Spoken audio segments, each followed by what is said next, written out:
WCBI News at 10 starts now. We start tonight with potential changes to the Columbus Fairgrounds. The attorney for the site spoke to the Columbus City Council again tonight. He's proposing some changes to improve conditions at the grounds. They're looking to get approval for permits once more to hold events. Our Jory Talley joins us now with more. Tommy, a few weeks ago, the board passed a measure to stop any events at the fairgrounds. It came after a shooting took place in December. Not long after, the attorney asked councilmen to lift that moratorium. They did for events that don't need a permit. Tonight's goal was to get that same approval on a new plan. We had to come back tonight, present a plan for them to look at, see if they approved of the changes that were made in order to get us back up and running and have my clients be able to host these permitted events that are required if you have over 100 people coming and alcohol is going to be served. Fairgrounds attorney Mark Jackson says his clients are doing everything they can to make the ground safer for events and the community. Some of the other issues that we saw obviously were lighting issues, surveillance, wanting to have video cameras there that would be beneficial to Columbus Police Department. If there are ever any future events, they could use in investigations and help cooperate with them and really being open with the police department. Councilmen voted to table the plan until some things get double checked. So that we will be able to get our police department, our fire department, narcotics division, and also the sheriff department to go out and view the cameras and all the equipment that they're going to make sure that it's going to be safe. Councilman Gene Taylor says it's very important to make sure the facility is safe before approving a new plan. We have had several shootings out there, I think at least 2 to 3 deaths, and it's dear to our heart. I lost a child early in 1985 to gun violence, so I feel the parents' pain. And it's very dear to my heart that we make sure that that facility is safe. Attorney Mark Jackson says once officials review what they need to at the fairgrounds, he and his clients will come back before the council to present their plan again. Tommy? Thank you, Jory. And tonight, Columbus councilmen did not take any action on the soon-to-be open seat on the school board. They did, though, accept resignations tonight from 4 police officers, and they suspended another. The losses are decreasing what is already an understaffed department in Columbus. They handed out a 1-day suspension to an officer. It's for a crash involving a patrol car. All but one of those officers resigning were not yet patrolling in Columbus. They had not yet completed the police academy. And that 4th officer resigned after an investigation. Columbus now has 45 officers. It's still 25 short of its budget. Leaders in Aberdeen are trying to bring in more business. Aberdeen Mayor Maurice Howard took office 9 months ago. He said then he wanted to help the town continue to grow. He's hoping that this new plan is another step toward that goal. He announced tonight to the media that he wants to create a new board. The group of 5 people are going to look to improve economic development in Aberdeen. Howard hopes they're going to bring in new businesses into town. He says he's looking for people with the business development background. It's so very important, and I'm looking for diversity on the board. I'm looking for all ages, all genders. We're also looking for the citizens to have a voice also, because they may have things and resources that we don't actually have. So I'm just looking to be diverse in my approach and get some more people to come on the team and help us get Aberdeen moving forward. Anyone interested in being a part of that group can drop off their resume at Aberdeen City Hall. Strong storms and reported tornadoes hit southeastern Louisiana, South Louisiana, and into southwest Mississippi today. This drone video shows a lot of the damage. It was extensive today. There are a few serious injuries from this in Louisiana. The storms, though, did not lead to any deaths. That's the good news. Louisiana Governor John Bell Edwards says these tornadoes hit at least 7 parishes. In Mississippi, officials say one storm hit an area north of Scott County, north of Forest. Another came through a rural area west of Rose Hill. Meteorologist Alex Puckett joins us now. Alex, our area missed the worst of that. That's the good news, and also the good news that no fatalities have been reported so far. So I wanted to show where the storm reports are. As far as tornado reports are concerned, all those red circles are tornado reports. The most extensive damage, of course, right now appears to be in the eastern portion of New Orleans. And we've got some tornado reports in Scott and Jasper counties as well. But as far as our viewing area, no reports. And, of course, radar quiet now. Temperatures dropping down now that the sun has gone down, stabilizing things. And for the rest of the evening, we'll drop down into the upper 50s overnight with overcast skies, a little bit of fog developing as well. I'll have details on your full forecast coming up in a few minutes. All right, thank you, Alex. A Starkville church is divided as one side voices their concerns today.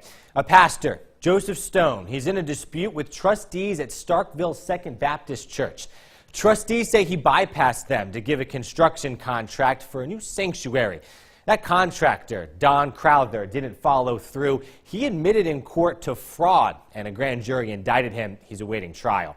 The church trustees want to get back the nearly $500,000 the church spent. This is what the site looks like today, about a year and a half later, just piles of dirt. Leaders supporting the pastor held a press conference today. They are to cease and desist making unauthorized expenditures. Tell our church or any other church how we may vote. They say they don't want church funds paying for the trustee's lawyer. The bylaws clearly state that the pastor of the church is overseer. They say a majority of church members agree with them. Clearly, and it's in black and white. It's in the church minutes. So the votes are with the church body moving forward. They say the church will file a civil lawsuit on the issue. It's a mess. You're absolutely right. Church members supporting the trustees and opposing the pastor disagree and say most members want that $500,000 back, even if it means paying lawyer fees. I'd like to see us regain our respectability, and let's get this parking lot restored, and let's bring this church back on firm footing. The trustee's lawyer tells me today that those leaders with the pastor that support him, they've said the same arguments in court where judges in Oktibbeha County ruled in favor of the trustees, and the state Supreme Court dismissed appeals in those cases. Those court proceedings, though, are still ongoing tonight. And new tonight, a local author signed copies of his new book today in Tupelo. Merle Temple was in downtown Tupelo. It was at Reed's Gumtree Bookstore. The book is called Deputy, Once Upon a Time in Mississippi. It's a fictional story. It's based on his time at Ole Miss and at the Lee County Sheriff's Department. It includes Elvis Presley's time in the Lee County Jail. I hope that people will read the book. Like the sheriff said here, Sheriff Johnson, I hope their walk with Christ will be strengthened. And the overarching message in this whole book is that no one is beyond redemption. This is Temple's fourth book. All right, as the kids head to the bus stop tomorrow, there'll be another warm one out there with mostly cloudy skies throughout the day. Temperatures warming up into the mid-70s. Looks like the rain's going to hold off till after the kids come back from school, but cover all your bases. Wouldn't be a bad idea to keep the rain gear in. I'll have details on your 7-day forecast coming up on the other side of the break. Your first alert weather forecast with meteorologist Alex Puckett. Starting off with a picture that was sent in to us earlier this evening as storms were rolling through from southern Pontotoc County. Notice the nice hailstone there, maybe nickel quarter size, close to severe limits. Again, it's sort of been a rough day throughout the day today for portions of Mississippi, particularly the southern portion of the state, and as you get into Louisiana as well, some rough weather there. And again, you see this is over the past 12 hours, a radar loop showing those storms. The only storm that really produced tornadoes in Mississippi was that one right there that passed through. But thankfully now, as we head into the 10 p.m. hour, all starting to quiet down. In fact, starting to see some fog develop here in Mississippi. Temperature sitting right around the 60-degree mark. We'll see those drop a couple more degrees tonight, but for the most part, with the overcast skies and the fog developing that you see live here on our Alpha Insured Skycam, temperature is going to hover in those upper 50s throughout the rest of the evening. And obviously, if you've got travel planned tonight or early tomorrow morning, that fog could be an issue. But the storm threat has wrapped up. A cold front pushes through tomorrow evening. That could squeeze out a shower, but the rain chance is going to stay fairly low with that. And behind that, cooler, sunshine type weather as we get to the end of the work week. But for tomorrow, another warm one, temperatures topping out in the mid-70s in the afternoon. Again, I think the best chance for any showers will be coming in the late afternoon through the evening hours. A bit breezy out there as well, particularly in the evening. So here's the futurecast showing for the most part of your afternoon will stay fairly dry. That cold front starts to push in late in the afternoon through the evening hours. This is at 6:30, showing things fairly dry. But again, this might be underdoing the moisture just a little bit. Chance for a stray shower as that front pushes through throughout the evening Wednesday. So we'll look at the atmospheric moisture. That front pushes through, and again, Wednesday evening, once we get into the midnight hour, I think it'll be clear. But again, that front pushes through. You notice those blues popping up there. That's the moisture that's available. That's not very much. Typically, we want to see green on that map if we want to see good rain chances. But tomorrow, temperatures topping out in the mid-70s in the Tupelo area. Upper 70s once you get into the Golden Triangle area, low to mid 70s in West Alabama as well. And again, once you get into the evening hours, we could see a stray shower or two. So behind this front, we have that rain chance Wednesday evening. A bit cooler once you get into Thursday and Friday. Temperatures topping out Thursday at the 51-degree mark, and then 29 for a low Thursday night. Into Friday, temperatures warming up to 60, and then a good bit of a warm-up once we get into the weekend. Temperatures back in the 70s. We'll bring those rain chances back in as well, but some cooler weather, a brief cool down in store for us. Yeah, but a real cool down, 29 potentially for the low on Thursday night, so it's like a blip on the radar, but really cooling down. Yeah, we'll have a pretty significant cool down on the way, and some sunshine as well. Yeah, good to see, and obviously getting warmer again, though, for the weekend. Absolutely. Yeah, Alex, thank you very much. Area law enforcement leaders say that meth use is increasing in our area. We're going to tell you where it's coming from and what else could be adding to the problem. That's coming up next. You're watching WCDI News at 10 with Tommy Lopez. An Amory woman will spend a decade in jail for killing her husband. 23-year-old Brianna Beeks Morgan admitted that she stabbed her husband Anthony to death. This was in October of 2014. It was when the two had a fight at their Moore Manor apartment. She said she used the knife in self-defense. District Attorney John Weddle says she got the 10-year sentence after agreeing to a manslaughter plea. Police say today that they've arrested 2 men from Caledonia who were trying to sell meth. Law enforcement leaders in our area are telling us that they're seeing an increase in meth use.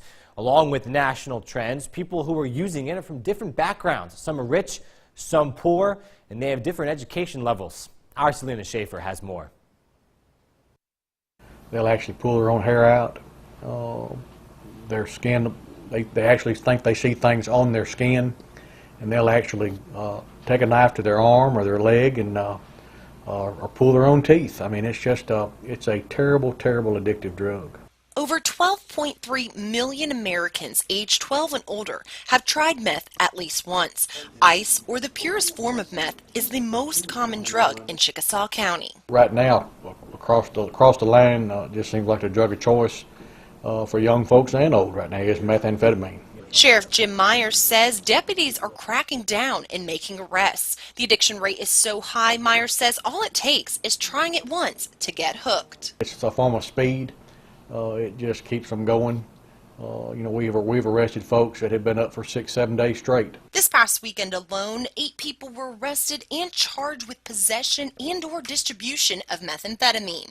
Sheriff Myers says that the biggest problem they faced in Mississippi were meth labs, but now they're seeing more and more smuggling across state lines. We would average anywhere from 1 to 2 meth labs a month, but now we're seeing an influx of it coming from major distributors from out of state. And it's what's hitting the street now. Myers says users need medical attention. We want to try to get somebody help if they're addicted to meth, but if you're selling it, we're going to catch you. Selena, thank you. And Myers says they're working with the public and other agencies to help bust meth dealers and users. Mississippi State pays a visit to Auburn tonight. We'll have a recap of the Bulldogs and the Tigers, plus high school hoops from around the area. That's coming up next in sports.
Here's WCDI Sports with Robbie Donahoe. They are still playing a basketball game at Auburn. For what reason, I have no idea. Partially, it's because the officials just, I don't know, I can't explain it. SEC basketball officiating has just been absolutely egregious this year. And once again, it's gone that way tonight. So MSU and Auburn are still playing. At last check, the Bulldogs are down 96-80, or it's down 96-90 with about 18 seconds left. So we can't show you the highlights just yet, but if the game finishes, we'll let you know how it ends. Hopefully. Here are other scores from SEC tonight. Speaking of weird games, Alabama won in quadruple overtime over South Carolina. That was nuts. Kentucky had to hold on to beat LSU. Make sense of that. Florida won at Georgia, and Vanderbilt led 25-4 in the first half over Arkansas. SEC basketball, it's just weird. That's the best way that I can put it. So, by the way, MSU's down 96-90 with 18 seconds left. Hopefully the game will end on time. We can show you the highlights. But let's get to high school basketball from tonight. We're going to start at New Hope. The Trojans are facing Tupelo. Let's start with the fellas. And early on for the Golden Wave, it would be Jet Johnson. That's the guy right there. You know the kid can play pretty good at linebacker. He's going to kick it out to Kylan Hamilton for all three of these. And Blankets lead early. More from the Wave, Nick Ratliff. Vitaly Crump inside. Good finish with the right hand off the glass. New Hope would answer. Off the miss here by Tyler Stevenson. Jaquante Bell, Big Quan inside, finishing right there off the board. And then more from the Trojans. Jay Shen going to drive, find Stevenson. Watch this little spin move, then pull turnaround jumper for two along the baseline. Tupelo, though, they would get the win 74-58 over New Hope. To the ladies, Tupelo and New Hope going at it as well. Third quarter, Lady Trojans trailing. Janae Tops, she's at the top of the key. She gets a good look. That's Nylon. But continuing to cut down that Tupelo lead. Now the Lady Golden Waves turn. Up 16, Jalancia Kolheim way downtown. That's a college range three. She can break for the next level. Lady Wave are cruising. And then more from Tupelo. Elijah Shearer. She's going to come up, or well, actually, the New Hope's going to get a basket right here. Good play there. Tupelo, though, would get the ball back. Elijah Shearer. She's basically going to take this one on a great baseball pass down the lane, gets the basket for two. Tupelo's girls would cruise over New Hope, 66-42 the final, so Tupelo gets the sweep over New Hope. It was a special night tonight in Boonville. Both the home Blue Devils and visiting Newside Royals honoring cancer victims before tonight's boys basketball game. Boonville wore black, visitors wore white. First quarter, Cam Miller of the Blue Devils avoiding the steal, penetrates. Look at the little floater off glass for two. Boonville leads early. Visitors would strike back, though. Ramsey Ivy, corner triple. Yes, Royals actually got out to a pretty big lead in this first quarter. Back would come Boonville, though. Tyrese Bell going to get the rebound right here. Well, actually just sort of sticks the hand underneath, pops the ball out, gets the ball, and then puts it up for two. Boonville will get the win, 50-42, in a good matchup between two longtime rivals. And to the ladies also facing off, this one was a good one. We know these two teams, they play great games all the time. Newside and Boonville, that's a Dallas Young corner triple. Yes, former student athlete of the week right there with the three. And then Chloe Hammock, I see your three. I raise you another. Boonville only led by 8, led by 20 after three. Fourth quarter, 3-point attempt by Macy Chambers is off. Madison Farr battles inside for the rebound for two. Defending champs, just too much. Young driving again. Could have gotten the foul there. No call, but she still gets the basket. Lady Devils go on to win 60-45 as Boonville takes out Newside. Again, we want to show you the Mississippi State Auburn highlights, but unfortunately, due to contractual obligations with ESPN, we are not allowed to show you highlights of a basketball game if it is still going on. Right now, Auburn has a 98-92 lead over Mississippi State. The two teams have combined for over 60 free throws. At last check, let me run through these numbers right now. MSU is shooting 46% from the field. They've actually made 11 threes. Auburn had 8 first-half threes. Tigers have managed just 1 triple in the second half. Bulldogs doing pretty good on rebounds. They've done better in turnovers, but just for the most part, these are crazy. 51 total fouls, 2 technical fouls on Mississippi State, one on Mario Kegler, another one on Xavier Stapleton, who was arguing on the bench from what we heard. But again, this game is still going on 98-92, so unfortunately we can't show you the highlights. But we promise you that if you do get up tomorrow morning for WCBI News Sunrise, we'll have the highlights there because we hope by then the game's going to be over so we can show you the actual video of the game. SEC basketball. Try to explain it, you can't. That's it for sports. We'll get a last look at your forecast when we come back. Slight chance for rain as the front moves through Wednesday evening. Behind that, cooler and a lot of sunshine. But the storms are behind us. Storms are behind us. Always good to see. All right, Alex, thank you. Thanks for joining us. Late Show with Stephen Colbert is coming up next.